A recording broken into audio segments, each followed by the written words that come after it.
puse un habeas corpus el 10 de diciembre por Gustavo, quiero que lo busquen. La Constitución me permite que yo haga un habeas corpus diciendo dónde está Gustavo, y me están contestando. Lo presenté en un juzgado,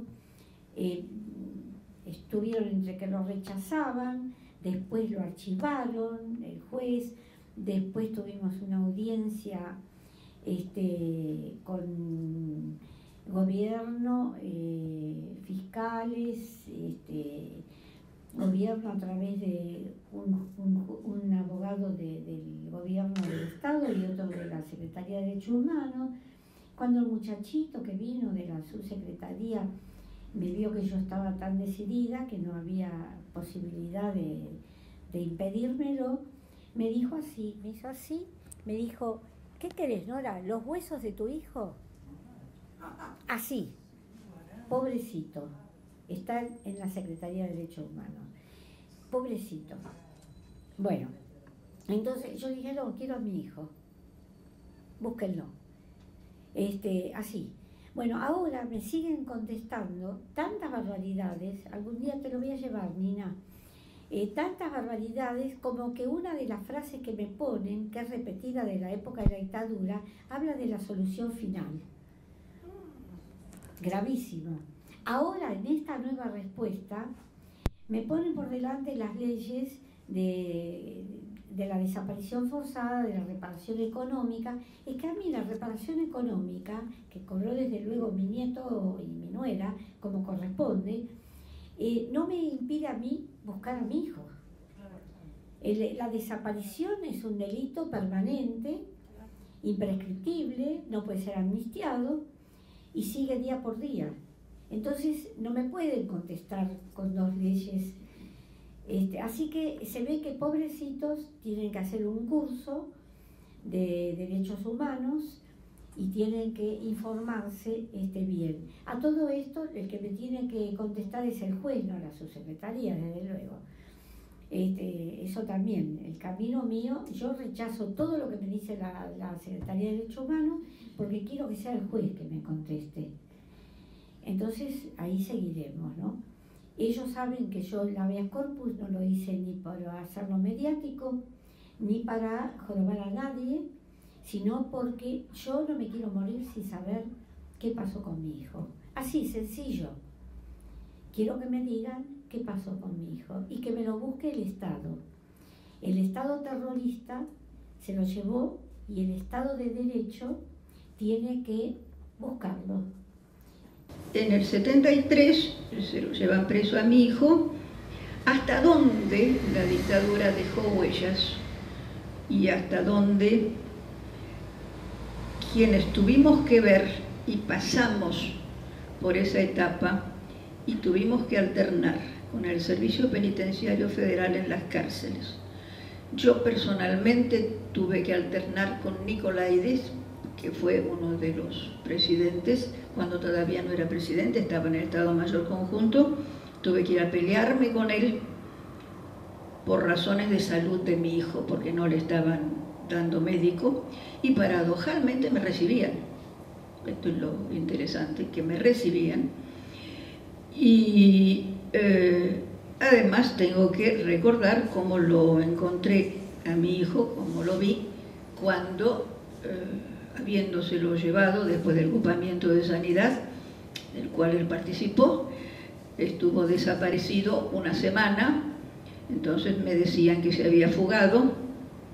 Yo supe, de una manera que no voy a decir cómo, pero una persona me informó dónde estaba detenido. Estaba detenido en lo que es en Pacífico, el Cuerpo 1, estaba ahí, en el comando del primer cuerpo de ejército. Entonces me fui con una amiga feminista, Carmen González, una abogada que especialista en introducir habeas corpus por los presos políticos. Me fui con ella al 1 de Infantería porque sabía que él estaba allí, pero estaba en la parte de atrás, donde ahora está el supermercado. Entonces entré por la parte de adelante y cuando la ingenuidad de no saber con quiénes empezábamos, porque estábamos en el 73. Esto no estábamos en el 76 todavía, pero ya eran quienes eran. Digo ingenuidad porque yo había ido con una muda de ropa, un cepillo de dientes y un jabón, pensando que eso era lo que podía necesitar un detenido.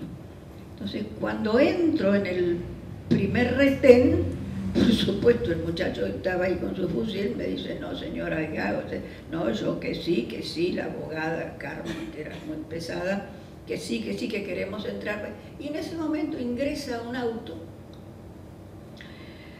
con un coronel. El coronel baja la ventanilla y me dice, pero señora, ¿usted aquí? Yo soy el coronel fulano de tal, ¿usted quiere ver a su hijo? Sí, está acá, venga que la llevo. Nunca se imaginó la metida de pata que había hecho. Entonces me sube al auto y en el auto del coronel atravesamos hasta que llegamos al casino, atravesamos los jardines, hasta que llegamos al casino de oficiales. Pide por mi hijo, tráiganlo a Invernizzi, y lo trajeron entre dos, arrastrándolo, porque no podía pararse, colgado de los hombros, no podía levantar la cabeza, golpeado a la vista, mal abrochada la camisa. Me vio, no me podía casi abrazar, lo abracé yo, me senté. Mientras tanto, la abogada empezó a hablar con el coronel, que en ese momento se dio cuenta lo que había hecho, porque había pedido morir cuando él estaba en la tortura, cosa que él no calculaba que le iba a pasar. Lo sacaron de la tortura y me lo trajeron tal como estaba, cumpliendo la orden del coronel. Mi hijo se abrazó a mí, llorando, y me dijo, mamá, estás viva, estás viva. Me habían dicho que estabas herida en el hospital militar, y lloraba, estás viva, estás bien, estoy viva, estoy bien. Bien. Ese fue un diálogo íntimo, breve, además no podía hablar. Yo le dije, ¿qué te están dando? Porque tenía un olor a alcohol impresionante, a vino. Y se me dan unas pastillas con vino para que hable. Esta escena yo la voy a terminar aquí, porque realmente no tiene sentido hacerla más larga. Pero ahí me volví con el cepillo de dientes, con la muda de ropa naturalmente, y con Carmen González, que me dijo, vos sos loca si pensabas venir sola aquí, porque además ella me acompañó de prepo, porque me dijo, ¿cómo vas a ir sola? La otra historia que voy a contar para que se entienda por qué yo hablo de represión, en la dictadura fue cuando me llamaron por teléfono desde el Comando de Sanidad, cuyo copamiento mi hijo había intervenido, y me dijeron que me llamaban para informarme que yo me hiciera presente porque tenían que hablar conmigo. Entonces, cuando llegué, me atendió el capitán Bilbao, de este nombre sí me acuerdo, me recibió en un escritorio siempre con el cañoncito, la banderita argentina y la Virgencita de Luján, para decirme, mire, yo quiero decirle que su hijo, lo que hay es orden de fusilamiento, que nos ha llegado por cable, no es cable, sino el sistema que usan ellos, y de modo que nosotros queremos informarle esto. Lo cual, yo le dije, bien, pero yo quiero presenciar la ejecución. Tipo me miró y me dijo, sí, pero me lo va a tener que pedir por escrito. Le dije, le voy a traer el pedido por escrito. Fui a mi casa, me senté frente a la Olivetti, escribí en un papel con membrete, solicitando autorización para presenciar la ejecución de mi hijo. Al día siguiente fui, lo vi al capitán Bilbao, le dije, aquí tiene mi pedido, y me dijo, lo voy a elevar al Estado Superior Conjunto, o al Estado, no me acuerdo el título, Estado Mayor Conjunto. Y me fui. Bueno, mi hijo no lo fusilaron. Una de las tareas fundamentales que hacía en ese momento era recorría las embajadas de Capital, buscando un lugar para que mi cuñada que estaba presa le dieran la opción de salir, porque le daban la opción de salir, pero evidentemente había que buscar, nosotros mismos teníamos que buscar el lugar donde le iban a dejar de salir, le iban a mandar. Ella logra irse después a Noruega. Acompañando a mi mamá y a mi sobrino a la cárcel, ¿no? Sacando papelitos pequeñitos de las cárceles cuando iba alguien, sufriendo el maltrato que sufrían no solamente las mujeres que estuvieron en las cárceles, sino también aquellas mujeres, fundamentalmente madres, que iban a visitar a sus hijas y a sus hijos, que eran evidentemente atacadas por ser madre. Ahí también fue un ataque directo a las mujeres, porque las que podían ir muchísimas veces eran las mujeres llevando a los nietos, ¿no? Como en el caso de mi familia. Y en ese momento también nosotros empezamos a ir a las primeras rondas de Plaza de Mayo, a los primeros encuentros, no sé si podríamos decir ronda, eran en Mar del Plata, acompañando a mi tía Dedí, que era una militante de FEDEFAN.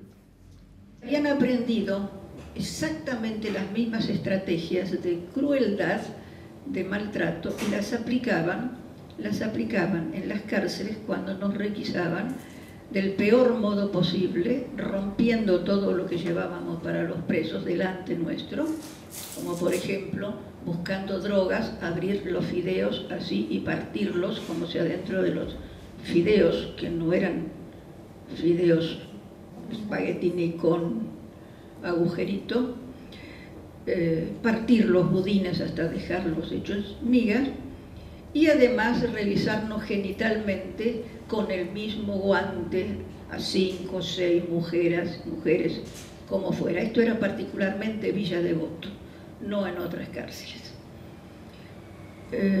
Con ostensible goce por el tipo de trabajo que hacían.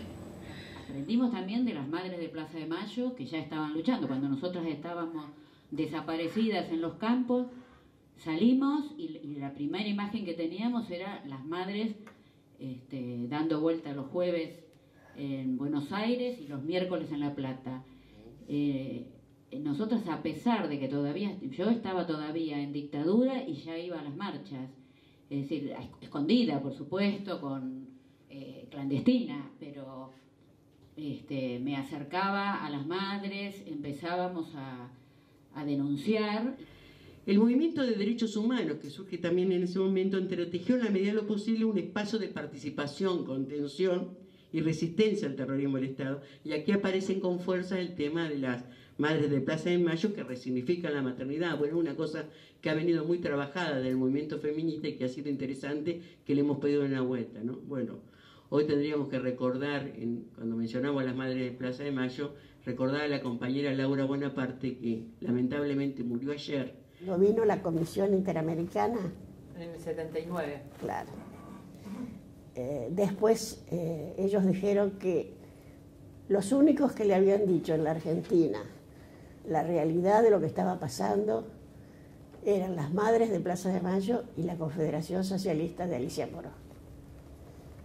El resto de los políticos dijo semiverdades, pero no se animaron a decir la verdad de lo que estaba pasando. Las madres tenemos un poder de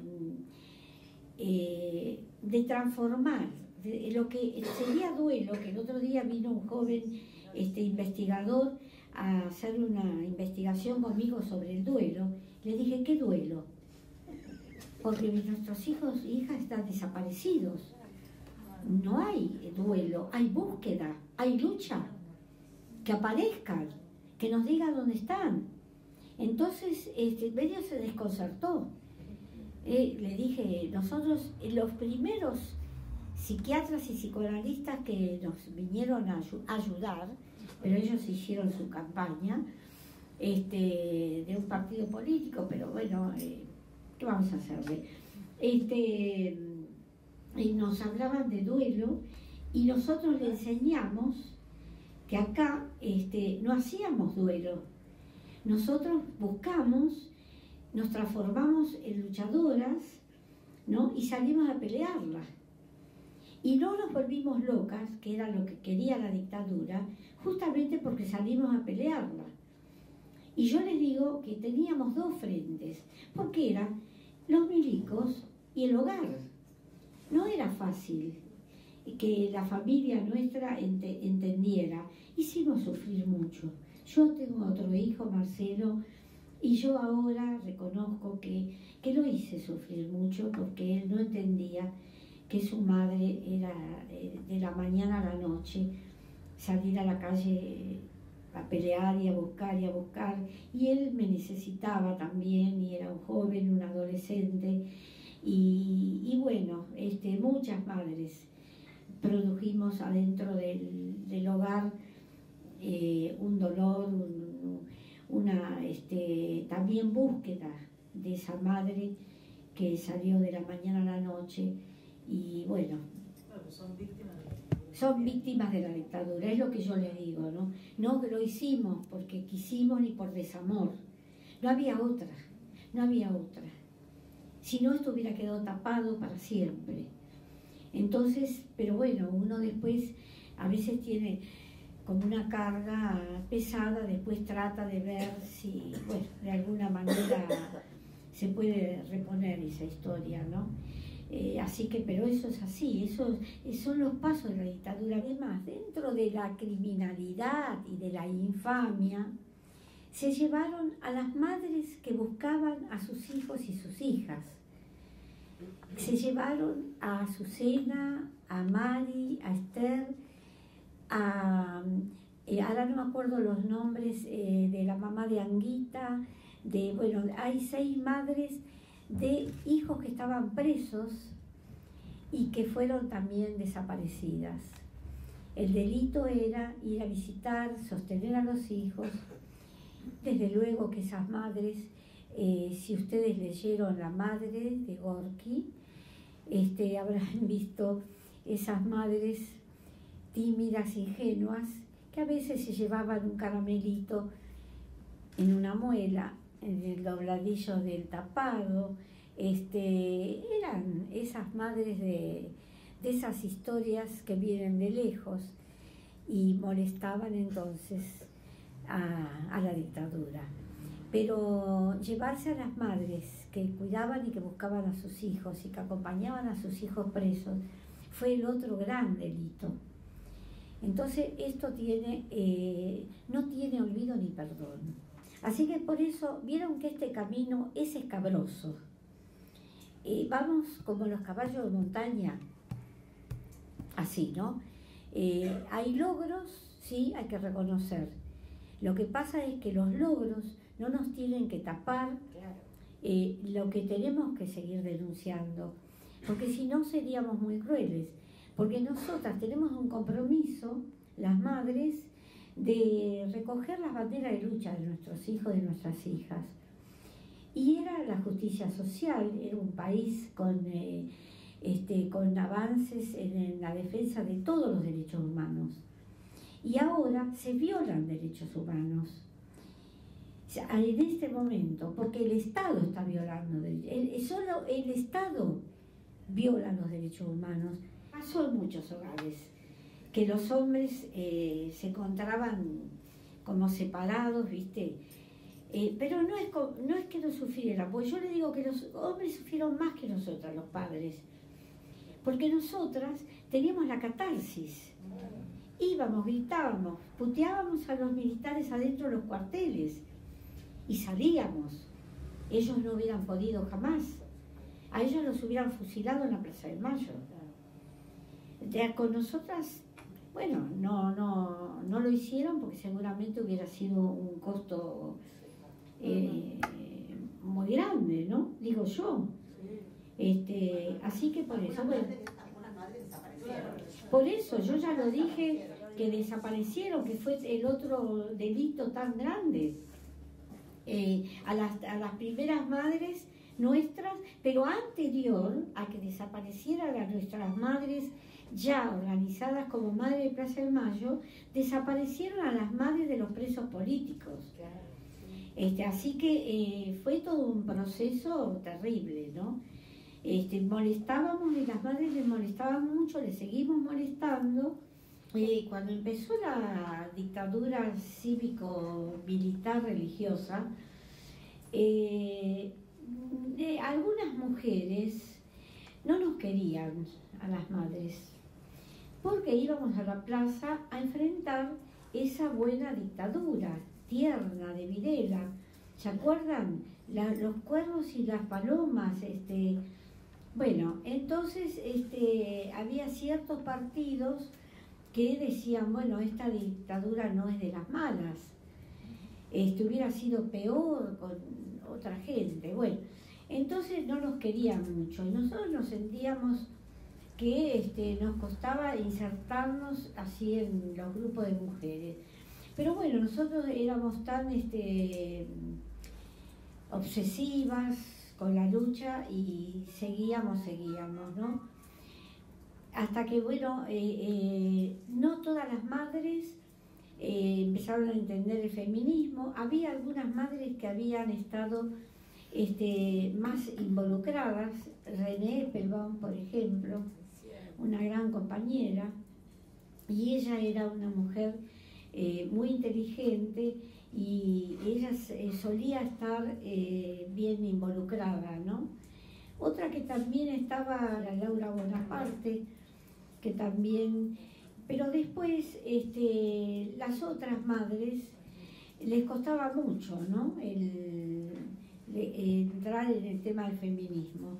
En las madres, hasta el día de hoy, hay madres que te dicen, yo no soy feminista, ni lo quiero ser, porque sí, porque es así. Al principio, que éramos muchas, por eso yo nombré dos madres, Margarita, que era, no era feminista, no, pero aceptaba, era muy respetuosa. Entonces es que es otra virtud, ser respetuosa, diciendo, yo no lo entiendo el feminismo, pero lo respeto.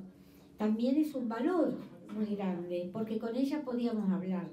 Ahora, dentro del grupo dentro de las madres, antes y ahora, por ejemplo, aborto, nunca se pudo hablar. No.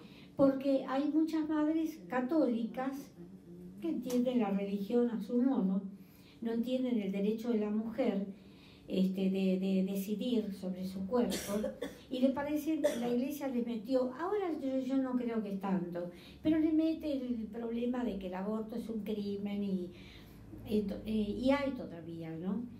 Pero ahora como también se movió un poco la idea que una cosa es la despenalización, ¿no? Y otra cosa es no al aborto. Ya cuando ahora las consignas van siendo más optativas, no sí a la despenalización, vos abrís otro camino.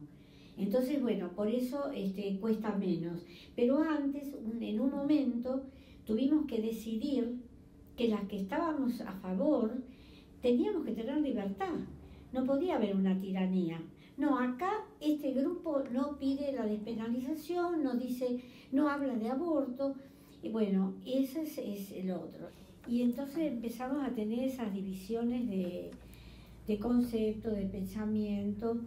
Pero bueno, nosotros en este caminar de 36 años fuimos teniendo variedades. Ahora es un momento también muy especial, no todas pensamos igual. Las madres ejercemos una democracia interna muy especial. Nos respetamos, pensamos unas con otras muy diferentes. Algunas madres somos invitadas por algunas personas y otras madres por otras personas. La importancia que también tuvo las distintas corrientes feministas cruzándose con esos movimientos, que no fue tan unidireccional, que fueron las madres, las abuelas por ahí y el feminismo por allá. No, porque después en la calle estábamos todas y todos allí con las izquierdas, con distintos grupos, y también puedo dar algunos casos muy importantes de madres de Plaza de Mayo, como fue el caso de Laura Bonaparte. Ella acompañó fuertemente desde su lugar de madres a los grupos feministas y también a los grupos gays.